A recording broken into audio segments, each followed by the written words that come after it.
ओम नमो भगवती वासुदेवाय नमो। नमस्कार बंधुगण आपण मानकु आम यूट्यूब चैनल को स्वागत।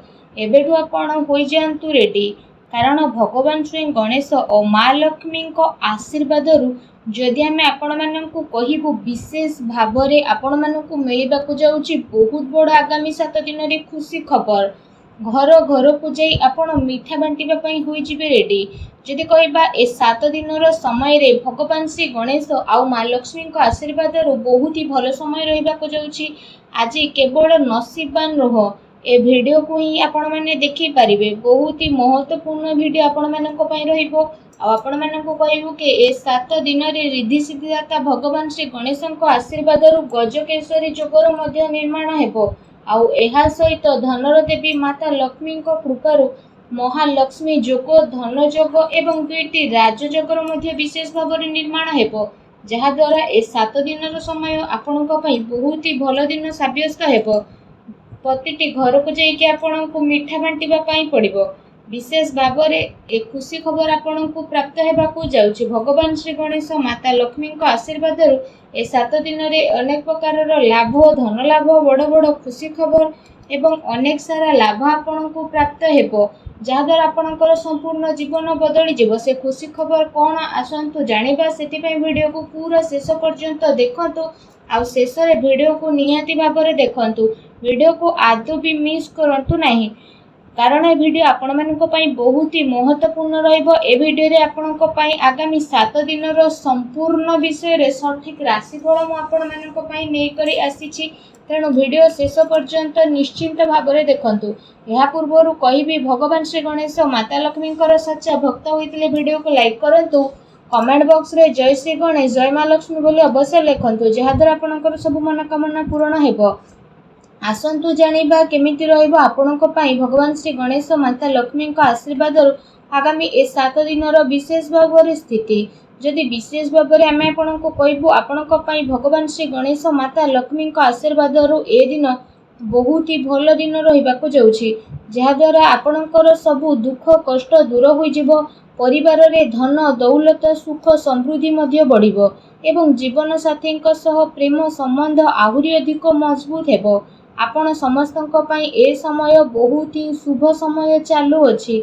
आपण समस्तक पई जदि कहबा नुआ चाकरी मिलिबार विशेष रूप रे जोग मिलुछि। अचानक धन रे वृद्धि हेबो। आर्थिक पक्ष मध्य काफी मजबूत हेबार ए दिन रे विशेष भाव रे आपणक पई नजर आसुछि।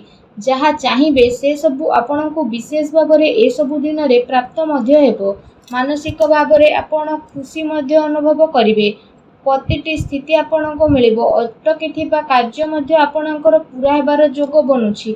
आपणक योग्यता एवं प्रतिभा करी लोकंक सामना को आसीबो। ता सहित आज आपणको विशेष रूप रे विजय प्राप्त हेबो। आपण आपणक दिन चर्या रे नेकी आगो को बढ़िबे, जहा द्वारा आपणकर व्यक्तित्व रे आश्चर्यजनक निखार मध्य देखिबाकू मिलिबो। संतानक शिक्षा आउ क्यारियर संबंधित कौनसी बड़ निर्णय मध्य आपण नहीं पारंती। विद्यार्थी को पाठपढ़ा आउ क्यारियर संबंधित समस्यार समाधान होई जिवो, जहा द्वारा सबुथिरु आपणको खुशी मिलिबो। आपण आपणकर कौशल क्षमतार भरपूर व्यवहार करंतु। बड़ वृद्ध लोकंकर आशीर्वाद आउ कृपा मध्य आपणको ऊपर बनी रहिबो। स्वास्थ्य रे सुधार आसीबा कारणरु आपण निज भितरे गोटे नुआ ऊर्जा को मध्य अनुभव करिवे। आ पूरा आत्मविश्वास सहित निजर कार्य प्रति ध्यान देबा आरंभ करिवे। कौनसी संपर्कियों को संबंधित कौनसी शुभ समाचार मिलबार मन प्रफुल्ल रहिबो। ता सहित जदि कहिबा आपण व्यवहार कौशल नजर आसीबे। आपण बुद्धिमत्ता होशियारी रे सब कार्य को मध्य करि नेबे, जहा द्वारा आपण को काफी खुशी रे मध्य अनुभव होई जिवो। आसंतु जानिबा आपणक पई कोन नेगेटिव रहिबो। जदि कहिबा सामाजिक मान सम्मान प्राप्त हेबार संभावना मध्य रहिछि।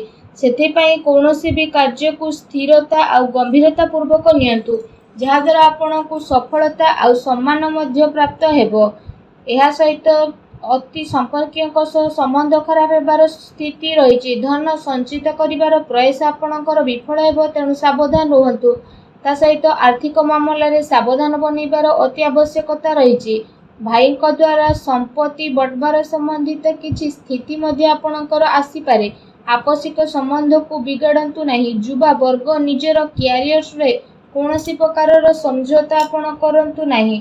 ता सहित आपणको आपणको क्रोध आउ आक्रोश उपरे काबू रखिबाको पड़िबो।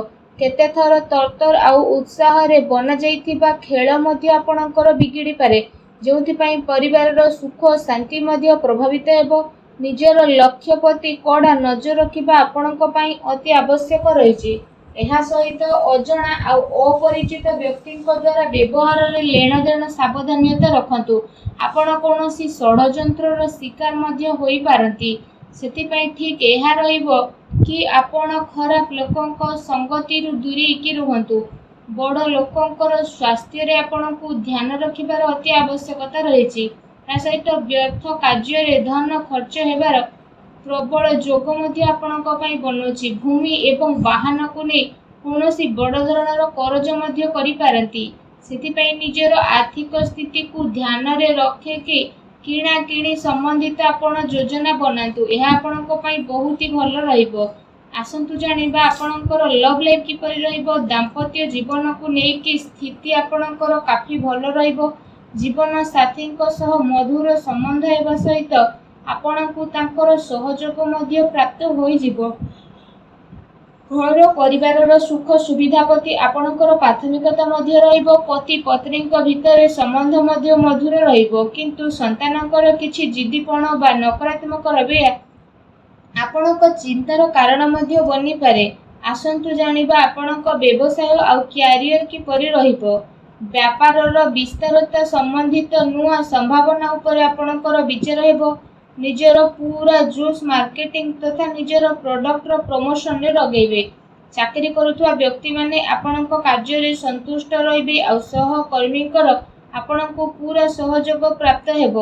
କାର୍ଯ୍ୟ ବିସ୍ତାରର ଯୋଜନା ମଧ୍ୟ ଆପଣଙ୍କର ବଦଳିବ। ତା ସହିତ ସେ ଯୋଜନାରେ ଆପଣ ପୁଣି ଥରେ ଆଗକୁ ବଢ଼ିବେ। ଏହା ସହ ଚାକିରିରେ ହାଲକା ଫୁଲକା ପ୍ରୋବ୍ଲେମ ମଧ୍ୟ ଆସିପାରେ, କିନ୍ତୁ ଆପଣ ନିଜର ବୁଦ୍ଧିମତ୍ତା ଆଉ ବ୍ୟବସାୟ ଦ୍ୱାରା ସବୁ କାର୍ଯ୍ୟରେ ଆଗକୁ ବିଶେଷ ଭାବରେ ଶାନ୍ତିପୂର୍ଣ୍ଣ ରୂପରେ ବଢ଼ି ମଧ୍ୟ ଯିବେ। କୌଣସି ବଡ଼ ଅଧିକାରୀ ବା ରାଜନୈତିକ ବ୍ୟକ୍ତିଙ୍କ ସହିତ ଆପଣଙ୍କର ସାକ୍ଷାତ ଦ୍ୱାରା ଆପଣଙ୍କ କାର୍ଯ୍ୟ ବହୁତ ଆସାନୀରେ ବନିବ, କିନ୍ତୁ କେତେ ସାରା ମାମଲାରେ ଆପଣଙ୍କର ସ୍ୱାଭିମାନ ଆପଣଙ୍କ ଉନ୍ନତିରେ ବାଧା ମଧ୍ୟ ବନିପାରେ। ସେଥିପାଇଁ ନିଜର ବ୍ୟବହାରକୁ ସାବଧାନ ରୂପକ ରଖନ୍ତୁ। ଏହା ଧ୍ୟାନ ରଖିବା ଆପଣଙ୍କ ପାଇଁ ଅତି ଆବଶ୍ୟକ ରହିଛି। ଆପଣଙ୍କର କୌଣସି ମହତ୍ତ୍ୱପୂର୍ଣ୍ଣ ବ୍ୟବସାୟିକ ଗତିବିଧି ମଧ୍ୟ ଲିକ୍ ହୋଇପାରେ। କର୍ମଚାରୀଙ୍କର ଗତିବିଧିରେ ଆପଣ ନଜର ରଖନ୍ତୁ ଏବଂ ଶୀଘ୍ର ହିଁ ସ୍ଥିତି ଆପଣଙ୍କର କାବୁରେ ଆସିଯିବ। ସେଥିପାଇଁ ଆପଣ ପୂରା ଜୋସ୍ରେ ସହିତ ନିଜର କାର୍ଯ୍ୟ ପ୍ରତି ଏକାଗ୍ର ଚିତ୍ତ ରୁହନ୍ତୁ। ଆସନ୍ତୁ ଜାଣିବା ଆପଣଙ୍କର ସ୍ୱାସ୍ଥ୍ୟ କିପରି ରହିବ। ଯଦି କହିବା ଅତ୍ୟଧିକ ପରିଶ୍ରମ କାରଣରୁ ଥକାପଣ ଏବଂ କଷ୍ଟ ଭଳି କିଛି ସମସ୍ୟା ଆପଣଙ୍କର ଉତ୍ପନ୍ନ ହୋଇପାରେ। ଏହା ସହିତ ଅଧିକ ତେଲଯୁକ୍ତ ଖାଦ୍ୟ ଖାଇବା ଠାରୁ ଦୂରେଇ ରୁହନ୍ତୁ, ଅନ୍ୟଥା ପେଟ ସମ୍ବନ୍ଧିତ ସମସ୍ୟା ଉତ୍ପନ୍ନ ହୋଇପାରେ। ସେଥିପାଇଁ ସୁପାଚ୍ୟ ଭୋଜନ ଗ୍ରହଣ କରନ୍ତୁ। ଏହା ସହିତ ନିଜ ସ୍ୱାସ୍ଥ୍ୟକୁ ଆହୁରି ଅଧିକ ଭଲ ରଖିବା ପାଇଁ ଆପଣ ପ୍ରତ୍ୟେକ ଦିନ ଯୋଗ କରନ୍ତୁ, ବ୍ୟାୟାମ କରନ୍ତୁ ଏବଂ ସୁସ୍ଥ ରୁହନ୍ତୁ। ଆସନ୍ତୁ ଆପଣଙ୍କ ପାଇଁ କ'ଣ ବିଶେଷ ଉପାୟ ରହିଛି ଏ ଦିନରେ ବିଶେଷ ଭାବରେ ଜାଣିବା। ଏ ଦିନରେ ଆପଣ ସ୍ନାନ ଆଦି ବିଶେଷ ଭାବରେ କରିସାରିବା ପରେ ଗୋଟେ ମୁଠା ଅଖଣ୍ଡ ଚାଉଳ ନିଅନ୍ତୁ। ବିଶେଷ ଭାବରେ ଯେଉଁ ଚାଉଳ ଆପଣ ନେଇଛନ୍ତି ତ ସେ ଚାଉଳ ଯେମିତି ଭାଙ୍ଗି ନଥିବ, ସେ ଚାଉଳ ଅଖଣ୍ଡିତ ଚାଉଳକୁ ଆପଣ ନିଅନ୍ତୁ ଏବଂ ସେ ଚାଉଳକୁ ନେଇକି ଆପଣ କ'ଣ କରିବେ ନା ବିଶେଷ ଭାବରେ ସ୍ନାନ କରିସାରିବା ପରେ ଗୋଟେ ମୁଠା ଚାଉଳକୁ ତ ନେବେ, ତାପରେ ଆପଣ ସେ ଗୋଟେ ମୁଠା ଚାଉଳକୁ ମା ଲକ୍ଷ୍ମୀଙ୍କୁ ସ୍ମରଣ କରିକି ପ୍ରବାହିତ ଜଳରେ ଭସେଇ ଦିଅନ୍ତୁ ଏବଂ ଏହା ସହିତ ନିଜର ମନୋକାମନା ମଧ୍ୟ ମାଗନ୍ତୁ। ଏପରି କରିବା ଦ୍ୱାରା ମା ଲକ୍ଷ୍ମୀ ବହୁତ ଶୀଘ୍ର ପ୍ରସନ୍ନ ହେବେ ଏବଂ ଆପଣଙ୍କର ସମସ୍ତ କଷ୍ଟକୁ ମଧ୍ୟ ଦୂର କରିବେ।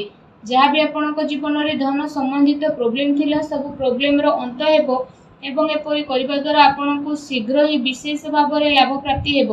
ମା ଲକ୍ଷ୍ମୀଙ୍କ ଆଶୀର୍ବାଦ ଆପଣଙ୍କୁ ପ୍ରାପ୍ତ ହେଉ। ସଚ୍ଚା ଦିଲରେ ଜୟ ମା ଲକ୍ଷ୍ମୀ ଅବଶ୍ୟ ଲେଖନ୍ତୁ ଏବଂ ଭିଡ଼ିଓକୁ ଲାଇକ୍ କରିବା ପାଇଁ ଆପଣମାନେ ଆଦୌ ବି ଭୁଲନ୍ତୁ ନାହିଁ। ଧନ୍ୟବାଦ।